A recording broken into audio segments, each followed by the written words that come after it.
Cuando pregunten por qué el país está en la mierda, háganle ver este video que es el origen del mal. Ojo a que nada de lo que también creo que hay mucha incompetencia del gobierno, ¿ya? Ya. Pero ya vamos a llegar allá, ¿ok? ¿Qué es lo que le molesta a Guacho? Que Guacho estaba ahí operando algunas rutas justamente en la provincia de Esmeraldas para traficar cocaína, obviamente, desde una de las disidencias de las FARC que él controlaba, que es este Frente Oliver Sinisterra, no sé qué, ¿ya? Guacho contaba con la complicidad de policías y militares ecuatorianos, ¿ya?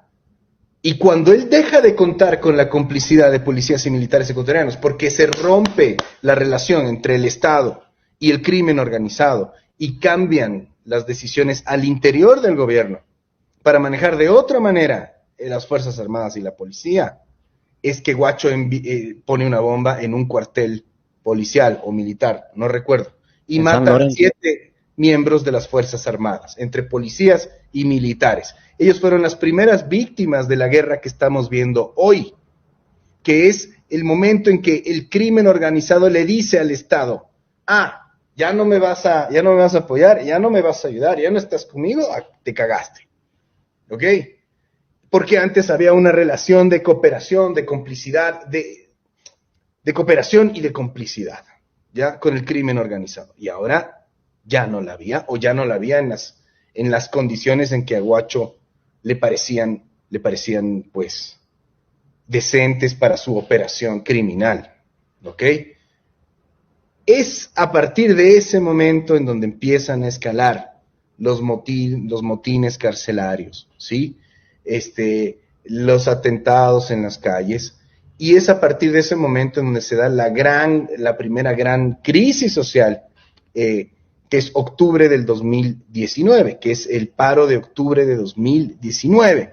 ¿Por qué? Porque hay que entender que el paralelo político del paro de octubre de 2019 es el llamado a juicio, ya no recuerdo bien, me parece que es ya la sentencia por el caso Sobornos, en donde Correa junto a Alexis Mera y otros manes iban a ser, y efectivamente fueron condenados, ¿sí?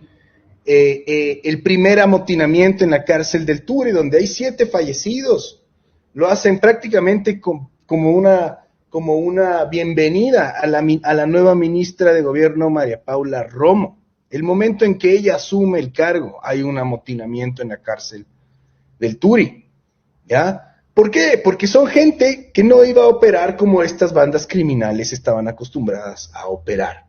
¿Y qué pasó? Porque hay que volver un poquito antes. Octubre de 2019 no nace en octubre de 2019, no tiene nada que ver con el tema de los combustibles, ¿ya? Octubre del 2019 nace muchísimo antes, ¿sí? Cuando las FARC financian la campaña de este partido político que llega al poder en el 2006 o 2007, ¿sí? Sí, donde hay, digamos, hay declaraciones del mismo Mono Jojoy. Sí, este es el momento en la grabación en el que el jefe guerrillero, el Mono Jojoy, el video revelado por la agencia de noticias AP, dice y reconoce que le entregó dinero a la campaña del presidente de Ecuador, Rafael Correa. En la grabación, tal como lo vimos hace algunos minutos, el Mono Jojoy asegura que las Fuerzas Armadas han descubierto información secreta y muy valiosa debido a las continuas operaciones militares.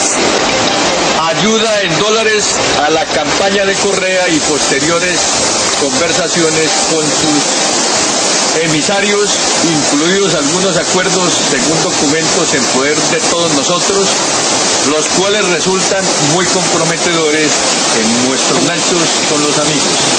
Este es el video que fue dado por la agencia de noticias AP, en donde el Mono de Jojoy asegura que diciendo que han entregado plata, y no son declaraciones falsas, no son montadas, no son a un periodista, son un informe que el Mono Jojoy le está dando a sus propias tropas, ¿ya? Y hay varios testimonios que se han publicado a lo largo de estos años, ¿ya? Que lo demuestran, y hay un informe que es el informe de Angostura, en donde hubo gente decente como Pancho Huerta que lo advirtieron, y fue el primero en decir, en el 2009 que nos estábamos convirtiendo en un narcoestado, en el 2009. El testimonio de Manuel Silva Torres. ¿Ya? ¿Por qué no había violencia en la calle? ¿Ya? Porque las operaciones del narcotráfico tenían total libertad para operar, porque el Estado no estaba enfrentándose al crimen organizado, porque el Estado hizo todo para que el crimen organizado en Ecuador opere con total tranquilidad. Y veamos la cadena de eventos, porque luego van a decir que yo estoy hablando huevadas. Sacan a la base de Manta, es decir, dejamos de tener vigilancia aérea, porque esa era nuestra vigilancia aérea, había un convenio de cooperación con los gringos, para que vigilen estas operaciones que nosotros no teníamos la tecnología para operar. Se van los gringos y contratamos radares chinos que nunca funcionaron. Producto de eso tuvimos 8 años, sin radares, sin vigilar nuestros cielos de las operaciones criminales. En paralelo, mientras se va a la base de Manta, Rafael Correa desmonta la mejor unidad de inteligencia contra el narcotráfico, la UIS, que había tenido muchísimo éxito en el desmantelamiento de organizaciones criminales.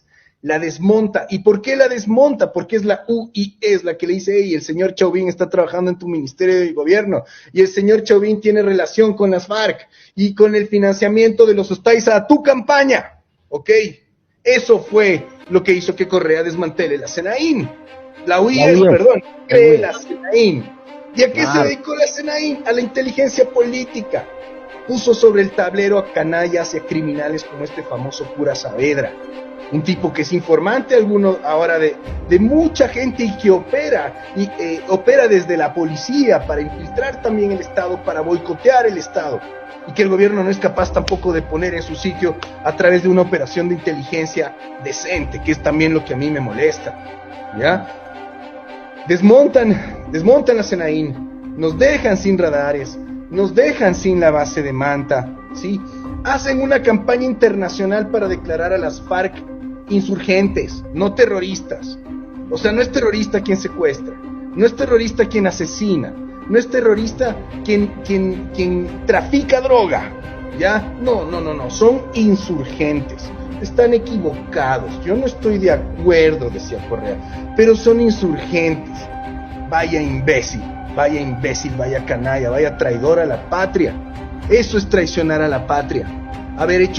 Haber permitido que las FARC hagan un congreso en Quito antes del bombardeo de Angostura en el 2009. ¿Y por qué Uribe bombardea Angostura sin consultar con el gobierno ecuatoriano? Porque sabía perfectamente que si la información se filtraba al gobierno ecuatoriano, las FARC se iban a enterar de que iba a haber un bombardeo, pues. Es evidente que había una relación entre las FARC y el gobierno ecuatoriano.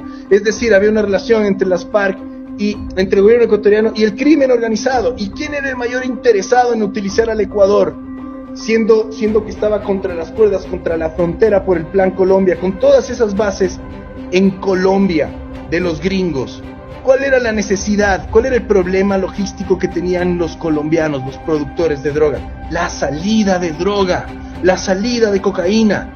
¿Y para qué le servía el Ecuador? Para sacar cocaína. Y hay que leer nada más, hay que leer cómo las incautaciones después de que se va a la base de Manta se multiplican por 20, ¿ya? Y cómo de pronto ahora estamos todos los años obteniendo récords de incautación de kilos de cocaína, porque nos volvimos una potencia exportadora de cocaína.